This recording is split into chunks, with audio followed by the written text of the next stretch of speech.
বেলালকে পাঠাইলেন, বেলাল যাও।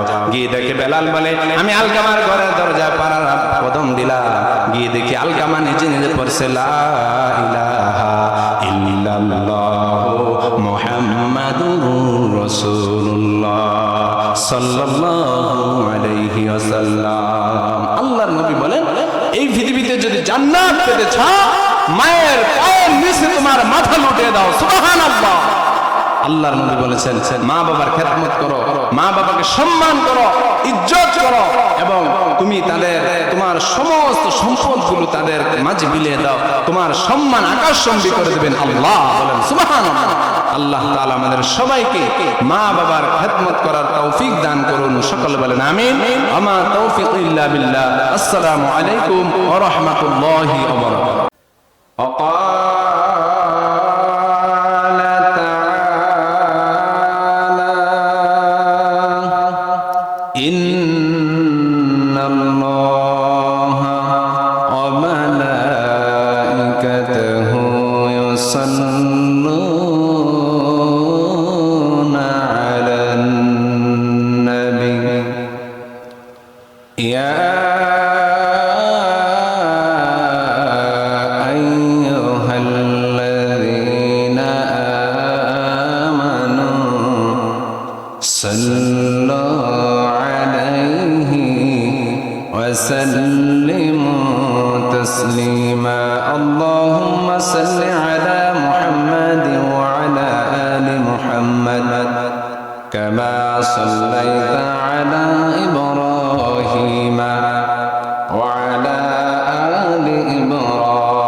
اللهم بارك على محمد وعلى آل محمد كما باركت على إبراهيم وعلى آل إبراهيم إنك حميد مجيد الحمد لله ঐতিহ্যবাহী ভারলা পড়ছেন পারা নজমুদ্দিন ডাক্তার বাড়ি বাইতুন নূর মসজিদের উদ্যোগী 17তম তাফসীরুল কোরআন মাহফিলের সম্মানিত সভাপতি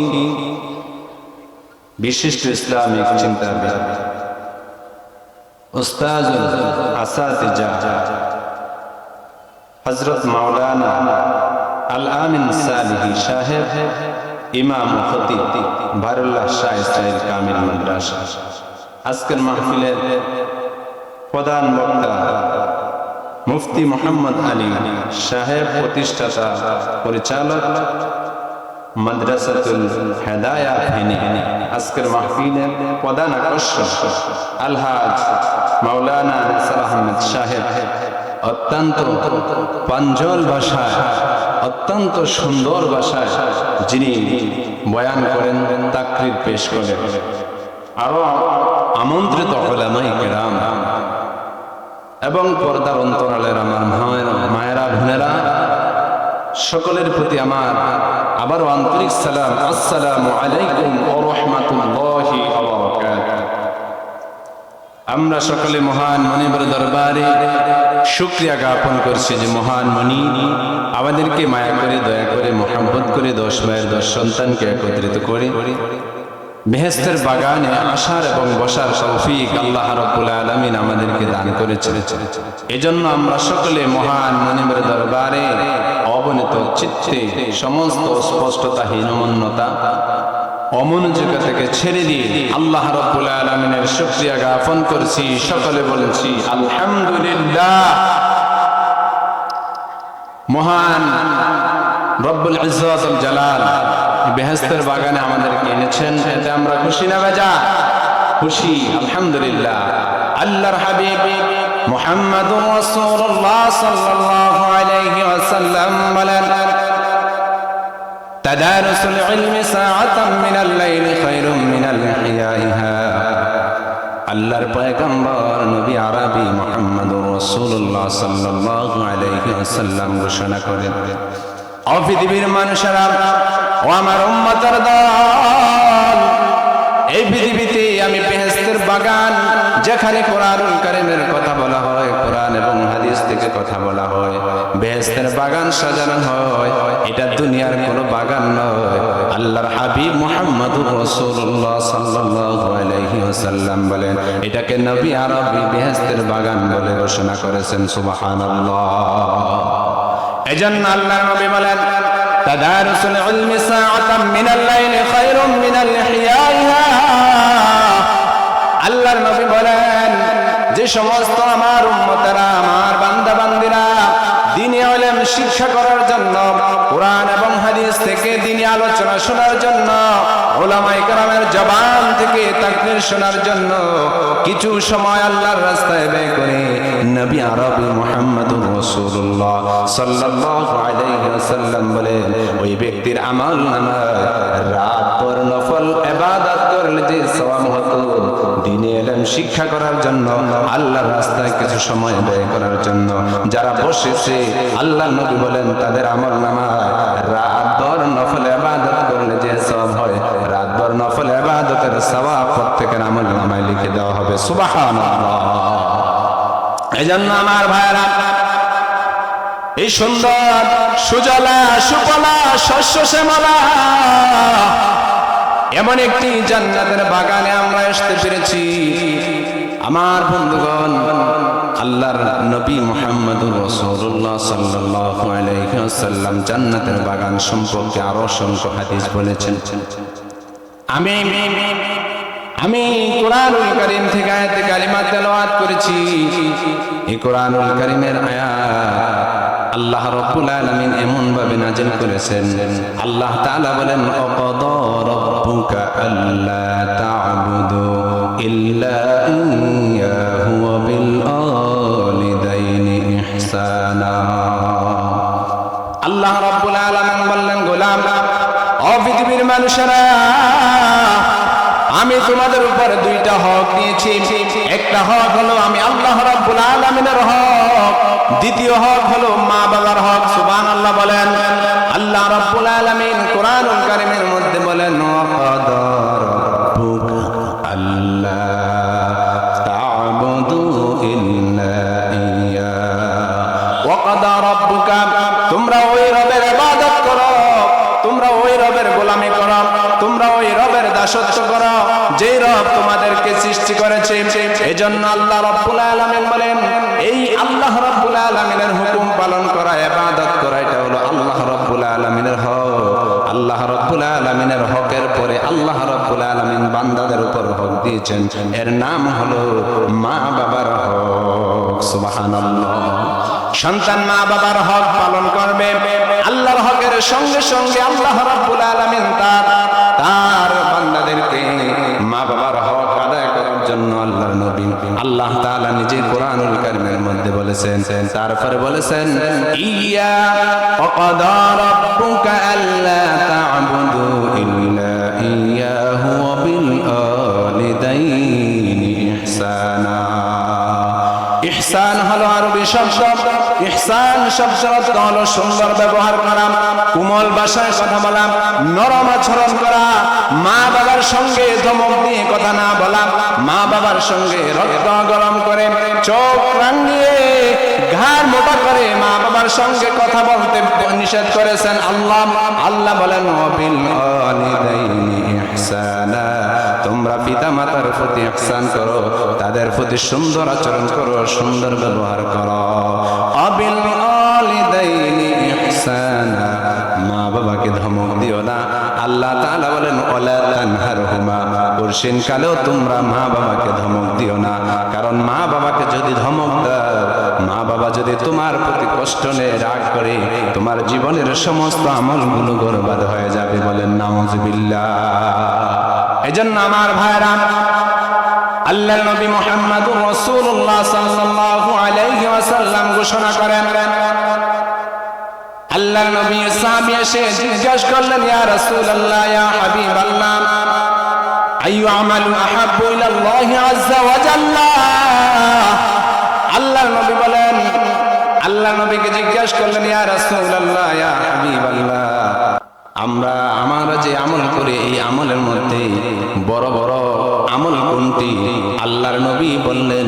আল্লাহর নবী বললেন সবচেয়ে বড় হলো ক্বালা আসসালাতু, ক্বালা আসসালাতু। তোমরা যখন সময় হয়ে যায় নামাজে দাঁড়িয়ে যাও। সুবহানাল্লাহ। সময় যখন হয়ে যায় নামাজে দাঁড়িয়ে যাও। আল্লাহর নবী মুহাম্মদুর রাসূলুল্লাহ সাল্লাল্লাহু আলাইহি ওয়াসাল্লাম কে সাহাবায়ে কেরাম জিজ্ঞেস করলেন, কুলতু সুম্মা আইয়ুন, ও আল্লাহর নবী তারপরের আমল কি? আল্লাহর নবী বললেন, ক্বালা বিররুল ওয়ালিদাইন, তোমরা মাতা পিতার প্রতি সৎ ব্যবহার করো, সুন্দর আচরণ করো, তাদের সঙ্গে ভালো ব্যবহার করো, তাদেরকে ধমক দিও না, কোমল ভাষায় কথা বলো, নম্রতা বজায় রাখো, ভদ্রতা বজায় রাখো।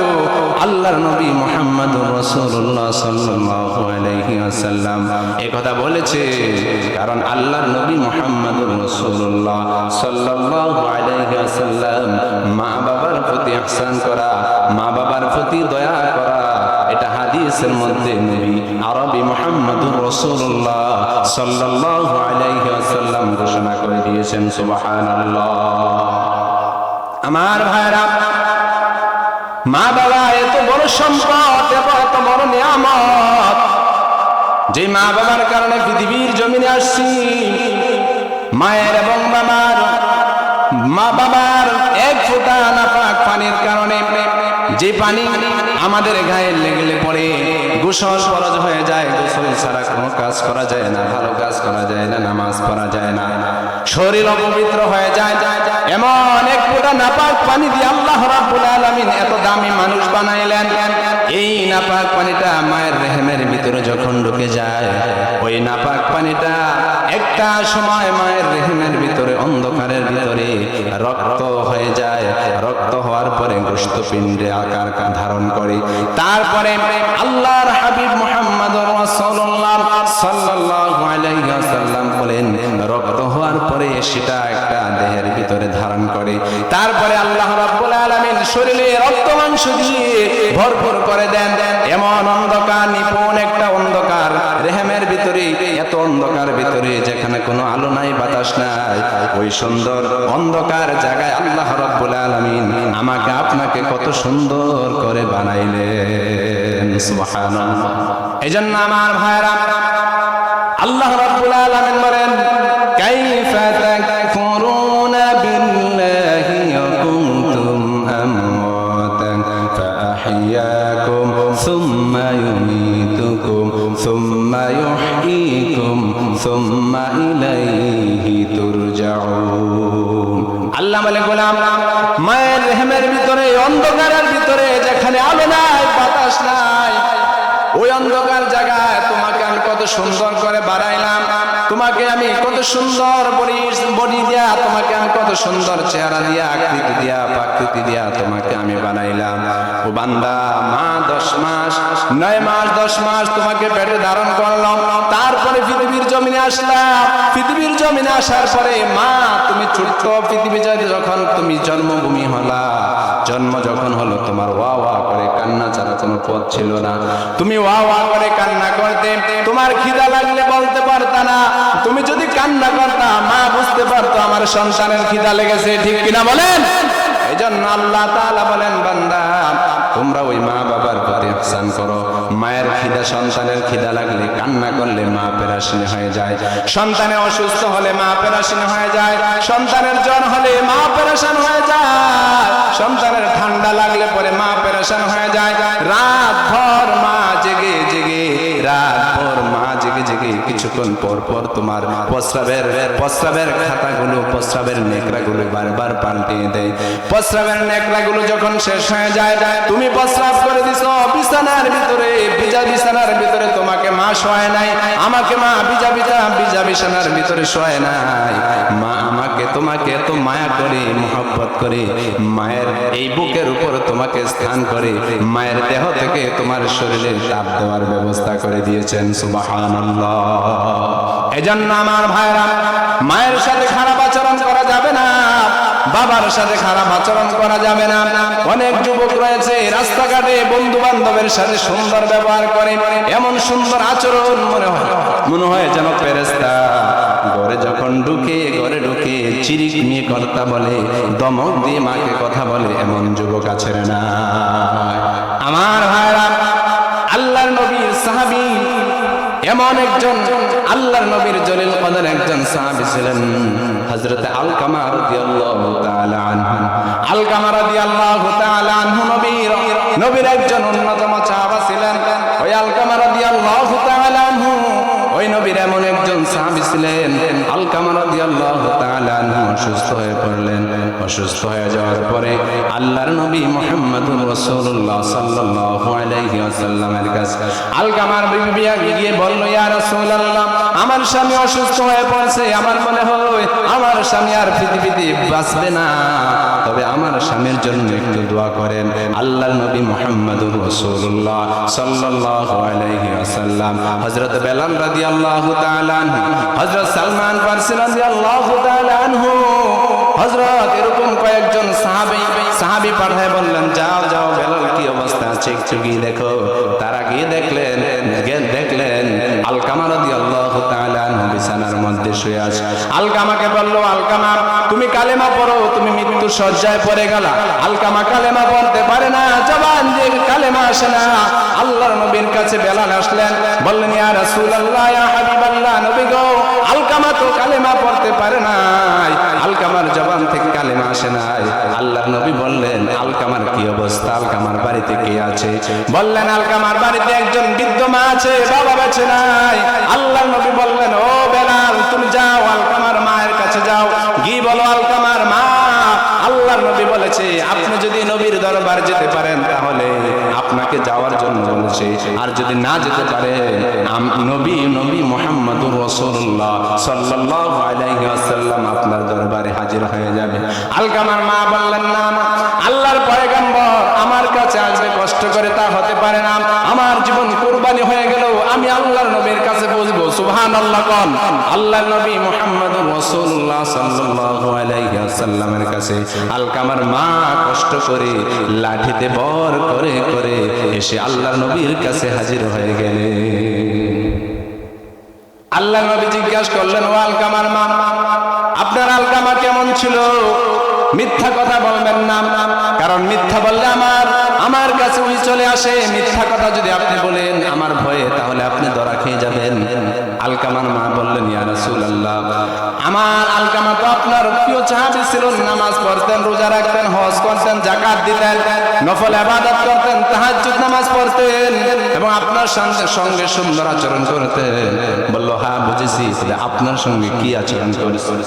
আলকামার মা বললেন, ইয়া রাসূলুল্লাহ, ও নবী, আলকামা আমার সঙ্গে খারাপ আচরণ করতো, কঠোর ব্যবহার করতো, শস্য কথা বলতো, আমার মনে মাঝে মাঝে কষ্ট দিত।